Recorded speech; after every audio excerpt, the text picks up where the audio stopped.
All right. Welcome to another episode of Secrets of Sales Development. We talk to operators and leaders and people who are in it day to day and get their perspectives from their unique point of view, from their standpoint. So we are here today with Amber Seals. Amber, welcome to the podcast. Thank you. And we wanted to maybe just do a quick introduction to yourself to the audience here. Tell Yeah. us about Amber. Thank you, Brian. Yeah. So I'm Amber Seals. I have been a global sales development director for some time now. I started in sales. I've been in sales all my life. I started when I was 15 at the counter at Sears, at the jewelry counter there. And I worked my way through retail, went to cell phones, the good old Nextel days in the mall. I remember Um, Nextel, Yep. intrinsically safe phones. yep. Yep, Great I don't think you phones. could break those ever.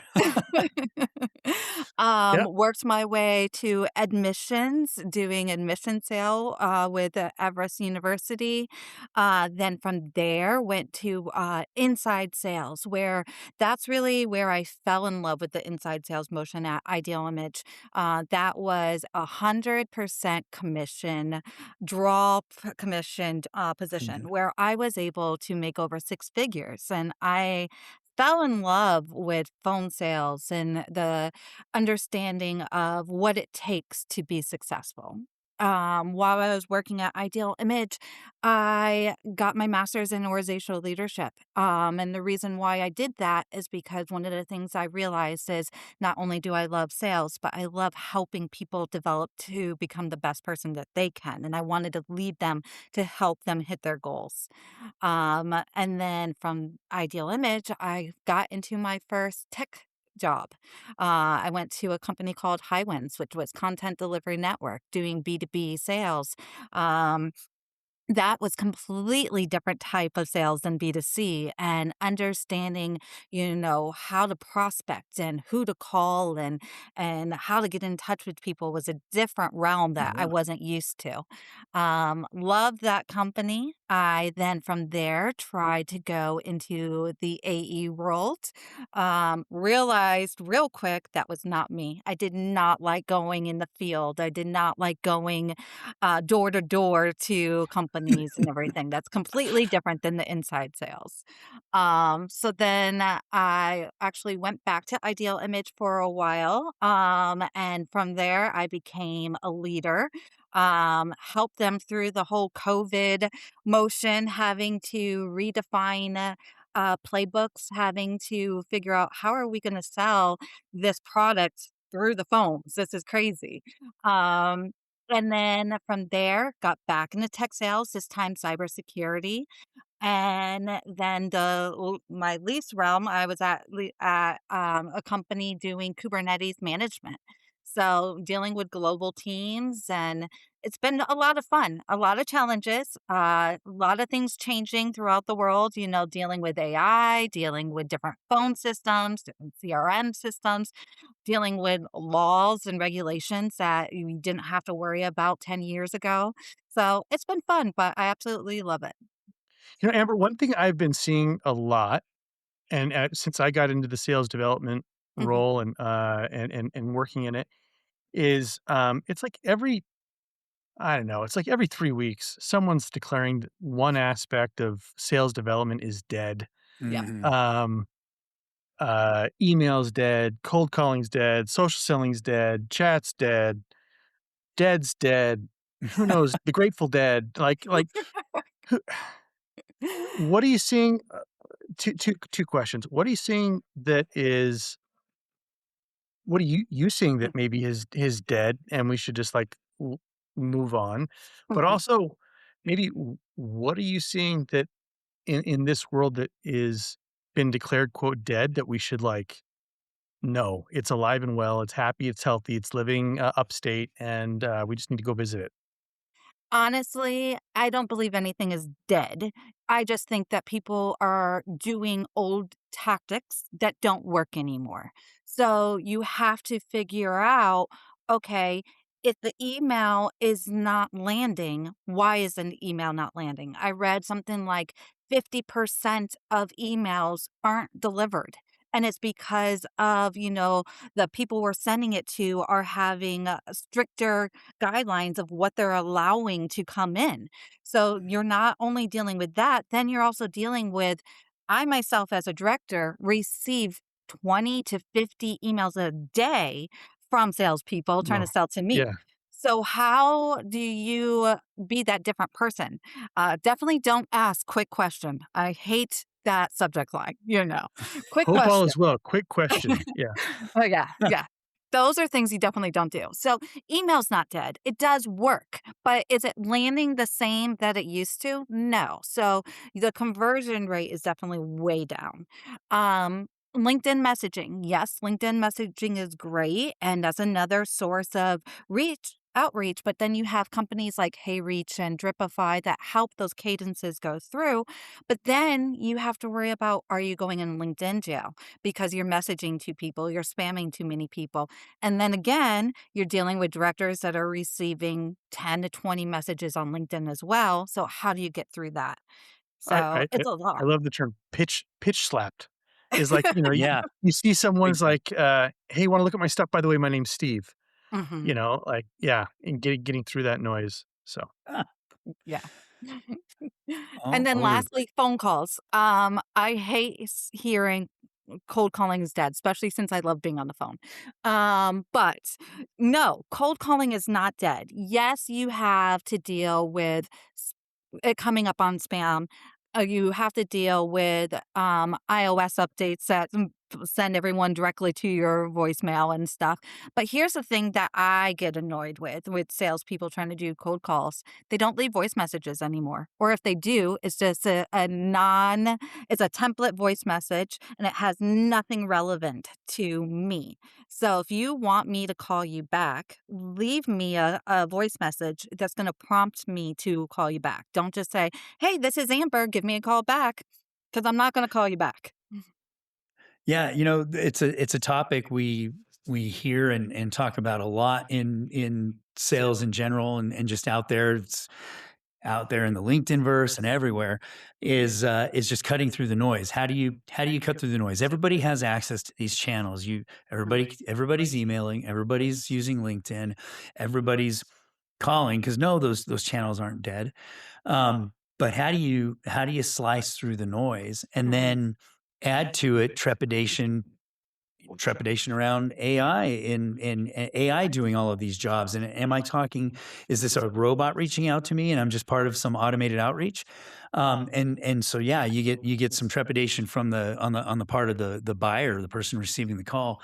Um, what are some things, what's some guidance you might give people uh, who are trying to cut through the noise?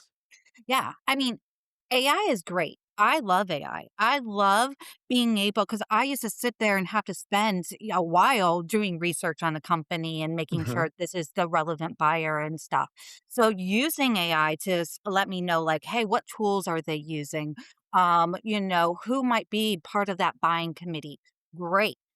But AI is not perfect, and that is where people fail because they rely too much on AI and allow AI to craft those emails 100% and they don't read and they just hit send. And so, like, I have an example. I received so many emails of wrong information. Literally, I received, hey, I see Steve on your team post did this. I don't know who Steve is. So I don't know where you're getting this information. And that there, the biggest thing as a seller, you have to build trust. So if you're coming in with wrong information to begin with, I'm not going to trust you to buy from you. Yeah. Oh, I had someone I was telling, Brian about it just today. Someone reached out and used, "Hey, I haven't heard back, so I'm assuming that, priorities have shifted at," and then used, like, an old company name. Mm. Mhm. Like, and it's like, first of all, we haven't even had a conversation, so you don't know what my priorities are to know if they've shifted or not. Mhm.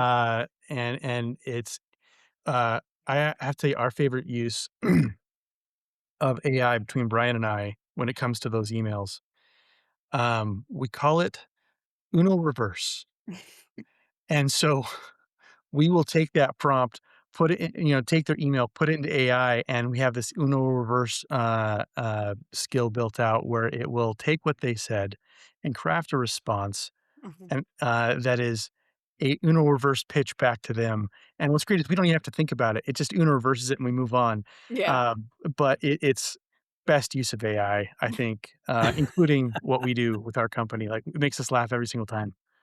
So Yeah, Yep. I mean, AI is great for inbound. If you're getting those MQLs mhm, and you're getting that person that says, "Hey, I'm interested in this," that you can send those emails and you can use AI. But when you're doing prospecting, you're trying to really uncover who it is, if they have a need, and make them want that need, that product.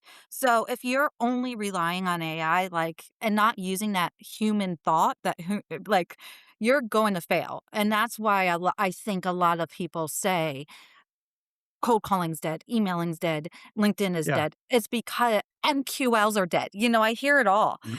right, And it's right. because they're not using their brain and they're just relying on a computer to do the motion for them. So what's the difference there? Like what? I mean, Mhm, I kind of want to dive into that just a little bit, like Yeah. unpack that a little bit more. AI can do amazing things. It's folding proteins for in science. mhm, It's customer support, and it's doing some of that inbound stuff. It's I mean, the things that it's able to do, the videos and things that it's able to generate, and Google I/O was yesterday, and saw mhm. all the stuff that it's able to do there. But why is it? I haven't seen the outbound motion with AI work well. I know there are people who claim it does. I haven't seen it. We've tried it. I've run experiments. Same thing. Why is that? What are you Because seeing? people still wanna buy from people. They want to trust somebody with what they're going to buy, especially if they're buying, big products that could cost hundreds of thousands of dollars. You're not gonna trust a computer, unfortunately, I have worked for companies that have completely gotten rid of the SDR outbound motion. They've gone to AI. They used AI, callers. They used AI outbound emails. And then a couple years later, now I see that they're hiring back for SDRs, so they tried the AI thing, but you still, again, need that human person to make those right decisions. Does this email make sense? Does this call make sense? I'm calling this ICP. Is this actually a good use case for them? Is this relevant to them? Unfortunately, a computer's only knows what is relevant based off of the data that you're inputting. I think case in point though, look at OpenAI and Anthropic. Mhm. They're I think they're you know where looking I'm for going. SDRs. They're Yeah, hiring SDRs, yeah. yeah, Mhm, right. And if anybody knows AI, right, it's them. And I think we're seeing the same thing that people are wanting to see. It's one thing when someone calls on the inbound side, right, or they fill out a form, and it's just those like we have the hand raiser leads, like, mhm. right, but um, I there is something about, the great thing and the thing I love about sales is it is such a people role where I'm getting to know people, and it's like I used to play this game, when I was a field sales rep, like, that moment where they have you sit down in their office and they go around, sit behind their desk, and how many things can I figure out about somebody just by looking around their office, before they sit down? So I had, like, 5 seconds, 10 seconds, and, case in point is we did a prep call before we recorded, and I saw behind you, the myriad and slew of trophies and beautiful pool table, Oh, thank you. behind there, I was like, "Alright, somebody's got a competitive streak," and so I looked up, Amber Seals Mhm, competition, and there's a competitive collegiate runner from a few years ago. I'm like, "Oh, she was a long distance run." Turns out I was completely wrong, mhm. except for the competitive streak. I do love running, but I'm I do definitely not. but no, the trophies and everything is for my husband. He is a professional water skier and has the world record for longest jump for over 35 years old. He was on the England water ski team, so his name's Jason Seals. If anyone wants to go look him up, but yeah, no, that's not me. I do love running, but I don't have trophies for them. How f I did s total side note, and this is just curiosity, having I would have jumped to go wakeboards. look at what the back there. It's in meters. I know it's over, like, 230 feet, maybe, I think it Oh is, my or something gosh. like that. It's far, yeah. Yeah, wow, Wow. wow. Well, Well, let's Yeah, get it's back very to yeah, scary, exactly. but Right? but this podcast isn't about Jason. I know. It We're could back be to though. Amber. It We're could back. be.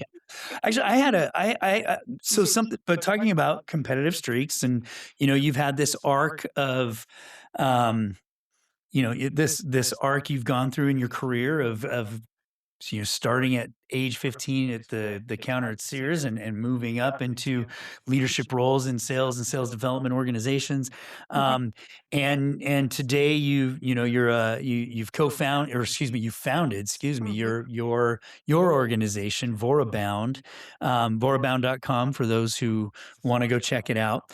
And you help startups build mhm, SDR organizations. And it's interesting because you look at, and I think, Amber, you and I had talked about this. The buying committee today is 6 to 10 people now, depending on the organizations you're going to, and what does that change about the SDR math? So when you're diving into helping companies build out an SDR program, and you're thinking about the math on this, the buying committees, and what does that do for the SDR org, or the SDR maybe as an individual?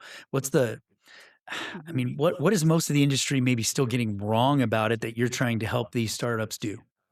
Well, a lot of times they'll come in and they will have a founding SDR, but the SDR doesn't understand the tools, the workflows, the cadences that they need to input into the company before doing those motions. So I'm coming in and consulting on, okay, hey, these are the best companies for phone systems. This is the best email engagement tools.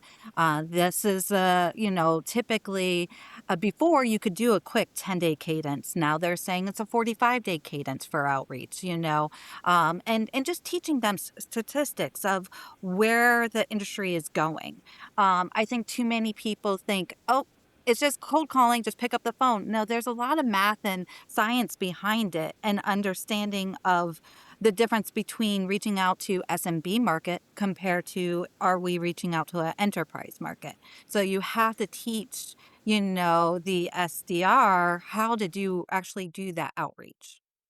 What is it about leading SDR teams that kinda, like, gets you excited? Like, gets you out of bed, like, you singing a happy tune on the way into the office, or, potentially, like, virtually, but what is it that gets you excited about running, teams of SDRs?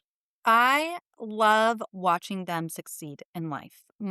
First thing I do as a leader is I sit everyone down individually. I ask them, the typical, what motivates you? Are you trying to buy a car? Are you trying to buy a house? Are you trying to pay off student loans? Second thing is, what's your goal? What are you trying to accomplish? Are you trying to become an AE? Are you trying to go to customer success or marketing? Or do you want to be an SDR forever? I do have lifers, and I love that people love to be a SDR forever. And then, just building that trust. I always think that my success depends on my team. So if my team's not successful, then I'm not successful. Watching them achieve their goals is absolutely so satisfying to me. And that to me is more important than, anything else. So that's what gets me up out of the day. And you can go to my LinkedIn and you can see a lot of my reviews of past employees. I've had people, who wanted to work with me just for me, and I leave a company and they're upset that they can't follow me. So and it's not, I'm not trying to Yet. brag on myself, but it's just because I'm a coach for them. You I'm there to help enable them. If they're struggling in something, I'm going to work with them to overcome whatever it is that they're struggling on. Amber, that's a facet of leadership I think that a lot of times leaders get wrong, and they skip that part. Steve and I um, worked years and years ago in an organization that the one of the co-founders had a saying, and he'd use it all the time, and he pounded it into us as leaders: is if you build the people, they will build the business. And that has always followed me, and I love that you take that approach. Have you ever had an instance where you're consulting with an organization, or maybe an organization that you were in, where you had to look at the leaders and say, we're going about this wrong. We need to help these people and invest in them and develop them, and then we're going to see the results on the back end. Have you had that experience? Yeah, I definitely have had that experience. And for instance, so the last company I worked for, there really wasn't a path to an AE. First off, going from an SDR to an AE for enterprise level accounts is very difficult. But coming up with a game plan of, hey, let's maybe make them an ISR first and help them at least get some type of motion, forward motion, if they actually do want to move up. Another thing is, I had this one SDR, amazing personality, worked very hard, but she was not a salesperson. Mhm. Everything I did, she excelled when it came time to booking meetings for events. Absolutely did amazing for that. But when it came to actually booking discovery call meetings and trying to get those opportunities created, she definitely struggled. So I talked with her and I uncovered that she was not a fan of being on the phones, but she enjoyed going to the actual conferences and the events. And so, because of that, I coached her into becoming a field marketer. And right now, she actually is in field marketing. So that there again, and I take pride in that because I listened to her. I uncovered this is not her motion, but I didn't give up on her. I still wanted to see her succeed. So I just helped guide her into becoming a field marketer instead. What would you say? Kind of, I know we're kind of approaching time here, but what would you say to leaders who are in a position where they're having to decide on letting someone go, um, and kind of maybe, or taking the route you did, like finding another seat on the bus? What would you say the key thing to pay attention to in making the choice on how that's going to go might be? Well, here it takes a lot of time and money to replace somebody. It's because most of the time when I actually am in companies, I have to do the recruiting myself. I have to, put out the ads and everything to hire someone, and then the onboarding, the ramp up period, and stuff. So instead, why not invest in the resource I already have in front of me, the person, the human being I have in front of me? Invest in them. See if they are coachable, because if they are actually coachable and willing to put in the work, then I might as well put in the work and help them to actually progress. See if they progress at least 10, 20%, and if they do, then help them even further. So that is the key thing. But if you do have to put them on a PIP and you're not seeing any increased motion, then that's when you know it's time to part ways. Yep. Yep. What, just as we're closing out, and again, easy to find you on LinkedIn. Is that best way to reach out, and your website? Yeah, yeah. Um, You can reach out to me on LinkedIn. I'm Amber Seals, or you can go to vorabound.com, and you could go on there, fill out a form, and it comes directly to me. Perfect. Any last, words of advice as we're kind of like, parting word, not last word. I mean, you can give more advice after this podcast. I'm not, but like, any parting words of advice that you'd give to SDR leaders or organizations that are looking to kind of build out their SDR team? Yeah, SDR motion is not dead. So don't, think you can replace it with AI or the next greatest tool. And just remember, people want to buy from people, not from a computer. So continue with that motion and you'll be successful. Great. Hey, Love it. thank you, Amber. Thanks. Thanks, Thanks for guys. coming. Yeah, thanks for coming on, Amber, and wish you the best of luck and success as you continue growing Vorabound and working with your clients. Thank you so much. Thanks. Thank you.